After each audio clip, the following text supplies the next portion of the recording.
Until now, geophysics was dealing to large scale, ignoring more or less cities. Now we have the capacity to look at the scale of cities. We are beginning to do it. The life of a city is not simple.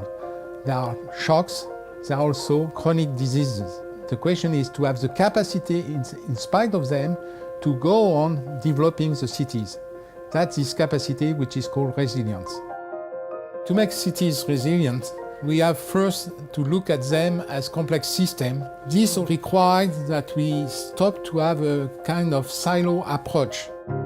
This concept of resilient city is crucial for Paris city. For example, the French Revolution, then the Industrial Revolution. In this shift, École des Ponts Paris Tech played a certain role.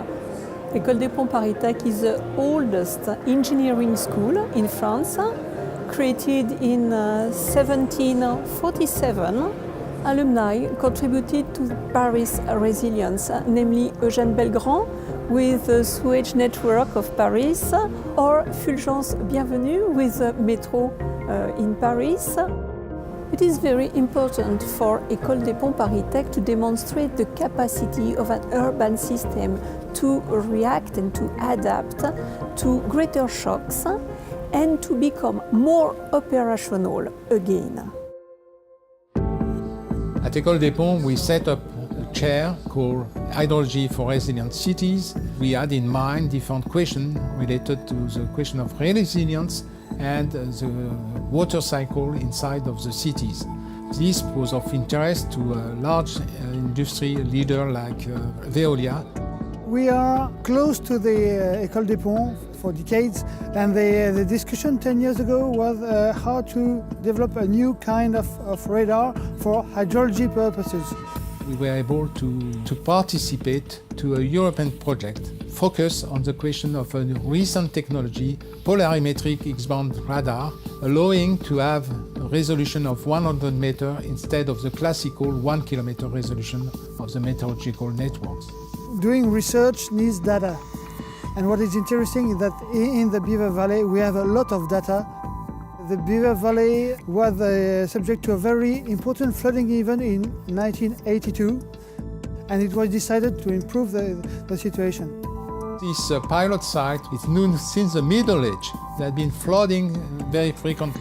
That was interesting to see whether this new technology will be able to obtain a better management of this river. Le système de régulation hydraulique des flux de la vallée de la Bièvre est un système qui a évolué au fil du temps avec l'introduction d'une gestion dynamique des flux. On fait évoluer les technologies pour qu'en automatique, le système est un système qui permet de prédire à partir de la pluie les débits qui peuvent arriver et donc d'anticiper sur la régulation. Et de pouvoir comparer les imageries radar des bandes C et des images radar du bande X issues de l'école des ponts à travers tout le jeu des données que l'on a enregistrées sur le cours de la vallée de la Bièvre au cours des différents événements. La renaturation de la vallée de la Bièvre a été intégrée dans ce système de régulation, d'augmenter des capacités de volume supplémentaires. L'intégration de la résilience de la solution nature et également de la gestion des crues. Donc cette assimilation des deux font qu'on arrive à avoir un atout global pour pouvoir protéger encore mieux les habitants de la vallée. Starting point of the chair was very focused on the question of heavy rainfalls and urban floodings.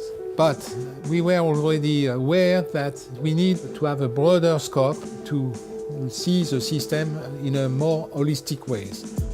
Step by step, we were led to consider urban resilience, which address geophysical problems as well as socio-economical problems of the cities.